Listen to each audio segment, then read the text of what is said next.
সন্ত্রাসরা 2009 সালে পরিকল্পিতভাবে এদেশকে একটি করদ রাজ্যে পরিকল্পিতভাবে পরিণত করার জন্য পিলখানা হত্যাকাণ্ড ঘটায়।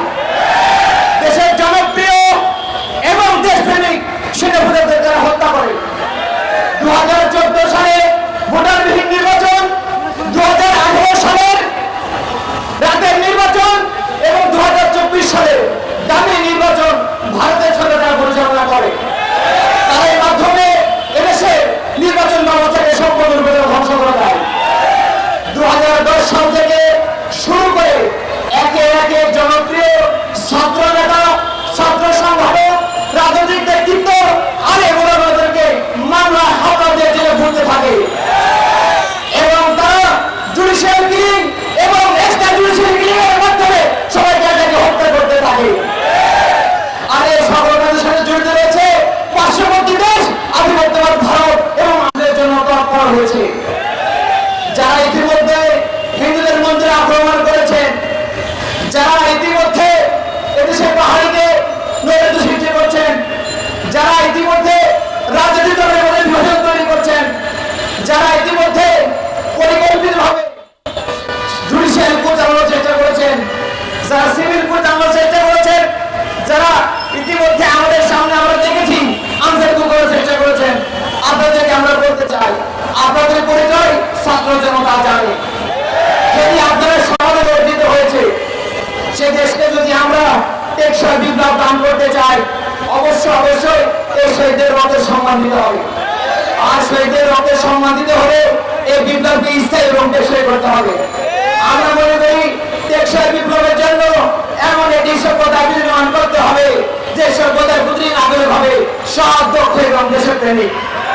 যে সভ্যতার ভিত্তি হবে ন্যায় এবং ইনসাফ।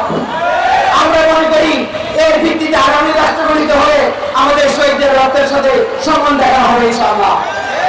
সম্মানিত উপস্থিতি, আমরা বলতে চাই শহীদ আবরারেরা, শহীদ আবু সাহিদ, শহীদ শান্ত এবং শহীদ মুগ্ধরা তারা এই দেশকে ফ্যাসিবাদের কবল থেকে, ভারতের আধিপত্যবাদ থেকে মুক্ত করার জন্য বুক চিতিয়ে জীবন বিলিয়ে দিয়েছে। তারা ফ্যাসিবাদের সাথে আপোষ করেনি, তারা কোনো বন্ধুত্ব দেখায়নি, তারা তাদের কথা মাথা বেড়ে নেয়নি। সম্মানিত বন্ধুগণ, আমরা ইতিমধ্যে দেখতে পাচ্ছি এদেশকে ইতিমধ্যে একটি দুর্বৃত্তায় পরিণত করার জন্য নানা ষড়যন্ত্র চলছে। আমরা খেয়াল করে দেখেছি রাজনৈতিক দলগুলোর মধ্যে পারস্পরিক হিংসা বিদ্বেষ, দলাদলি করা যাবে না, চাপ প্রয়োগ করা যাবে না। আমরা মনে করি এই আন্দোলনে যারা প্রাণ সঞ্চার করেছিলেন, যারা আহত বন্ধুত্ব পালন করেছেন, তাদের সুযোগ শিক্ষা এবং পুনর্বাসনের ব্যবস্থা করতে হবে। যারা শহীদ হয়েছে তাদের পরিবারের পর্যাপ্ত পরিমাণে আর্থিক ক্ষতিপূরণের ব্যবস্থা করতে হবে। আর আমাদের সকলের বাণীর দাবি হচ্ছে এদেশের মাটিতে দ্রুত সময়ের মধ্যে ফ্যাসিবাদের বিচারের ব্যবস্থা করতে হবে। সন্ত্রাসী সংগঠন ছাত্রলীগকে সকল কার্যক্রম থেকে নিষিদ্ধ ঘোষণা করতে হবে। আমাদের সকলের প্রাণ দাবি ছাত্র রাজনীতি যৌক্তিক সংস্কার করতে হবে এবং ছাত্র সংসদ কার্যকর করতে হবে।